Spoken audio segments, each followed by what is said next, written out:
merefleksikan tentang plastik. Saya seringkali menggunakan plastik sekali pakai. Saya sangat bergantung pada plastik karena saya menganggap plastik sangat perlu. Saya biasanya menggunakan plastik seperti botol dan untuk berbelanja. Saya sangat sering menggunakan plastik dalam satu hari hingga saya tidak menghitungnya. Lalu, yang saya ketahui, plastik dapat merusak alam dan pencemaran karena saya setiap melihat sekeliling pasti ada sampah plastik yang tergeletak. Plastik dapat mencemari laut dan juga mencemari alam fungsinya. Penggunaan plastik juga termasuk dalam dampak buruk karena bisa menyebabkan banjir. Perasaan saya sebenarnya bingung apakah plastik seharusnya masih ada ataupun tidak. Karena sampah plastik berakhirnya dibuang ke tempat yang namanya TPA atau yang disebut dengan tempat pembuangan akhir. Saya mengelola sampah plastik di rumah atau di sekeliling tidak pernah kecuali di sekolah. Karena di sekolah ada proyek Ecobrick V5 yang membuat kursi dari sampah. Saya lebih memilih mengurangi penggunaan plastik karena jika kita memilih mendaur ulang, pastinya orang-orang tidak akan memisahkan plastik dan membuang pada tempatnya untuk didaur ulang. Saya juga belum pernah mengurangi penggunaan plastik karena saya sangat sering menggunakan plastik sekali pakai dan hingga membuangnya. Saya akan melakukan adanya kewajiban memakai kantong belanja yang tidak terbuat dari plastik. Saya tidak pernah mendaur ulang sampah plastik karena tidak pernah. Saya ingin mengurangi sampah plastik dengan adanya kantong yang tidak terbuat dari plastik agar dapat menjaga lingkungan. Lalu, komitmen saya ingin mengurangi beli air botol. Komitmen saya adalah membantu mengelola plastik dengan baik. Yang akan saya lakukan untuk lingkungan adalah sering menggunakan plastik satu kali pakai. Rasanya perasaan saya lega karena telah menceritakan tentang plastik yang saya ketahui.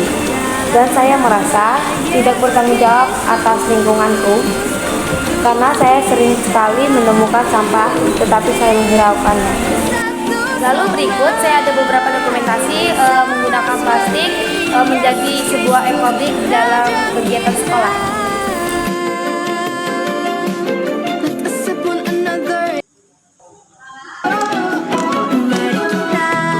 Berikut video tentang sampah.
Sampahku tanggung jawabku.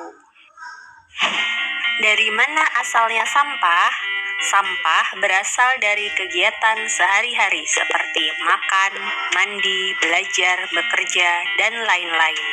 Sampah dapat dikategorikan menjadi 3 jenis. Yang pertama, sampah yang mengandung bahan berbahaya dan beracun atau B3, seperti baterai, kabel, barang elektronik yang sudah rusak. 2. Sampah anorganik yang sulit terurai seperti plastik. 3. Sampah organik mudah terurai dan mudah membusuk seperti daun dan buah-buahan. Kemana perginya sampahku? 1. Dibuang dengan dipilah. Mulai dari rumah sudah dilakukan pemilahan sampah sesuai dengan jenisnya. Sampah anorganik dapat disalurkan ke pemulung atau bank sampah untuk didaur ulang.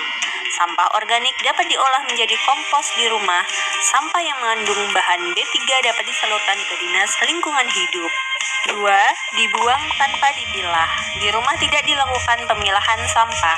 Semua jenis sampah dijadikan satu, dibuang di tempat sampah. Selanjutnya dibawa oleh petugas kebersihan dengan gerobak sampah ke tempat TPS atau tempat pembuangan sampah. Dan akhirnya dibawa oleh truk pengangkut sampah ke tempat TPST atau tempat pembuangan sampah terpadu. 3. Dibuang sembarangan. Dibuang ke sungai. Membuang sampah ke sungai dapat mengotori sungai dan menghambat aliran sungai. Sungai yang kotor dapat mencemari lingkungan dan aliran sungai yang terhambat dapat menyebabkan banjir ketika musim hujan tiba. Dibakar. Membakar sampah bukanlah solusi yang tepat untuk menghilangkan sampah. Membakar sampah menghasilkan asap yang mencemari lingkungan dan mengganggu kesehatan. Membakar sampah telah dilarang dalam Undang-Undang Persampahan Nomor 18 Tahun 2008. Cara pengelolaan sampah dengan 3 cara: cegah, pilah, olah. Cegah ialah kunci karena cegah merupakan momen penting untuk agar momen pilah dan olah tidak melelahkan. Contoh cegah dengan membawa kantong belanja sendiri, membawa tempat makan dan minum sendiri ketika bepergian. Pilah. Pilah adalah memilih sampah sesuai dengan jenisnya. Kategori sampah, pilah dapat dilakukan di rumah dengan memilih sampah sesuai jenisnya. Pemilihan sampah akan memudahkan pengelolaan sampah dan membantu pekerjaan petugas kebersihan. Olah. Olah adalah mengolah sampah menjadi bahan yang bernilai ekonomis. Olah dapat dilakukan di rumah dengan mengolah sampah organik menjadi kompos. Pengolahan sampah di rumah dapat mengurangi banyaknya sampah di TPA. Cegah, pilah, dan olah dimulai dari rumah. Sampahku, tanggung jawabku. Sekian dari video presentasi saya. Terima kasih.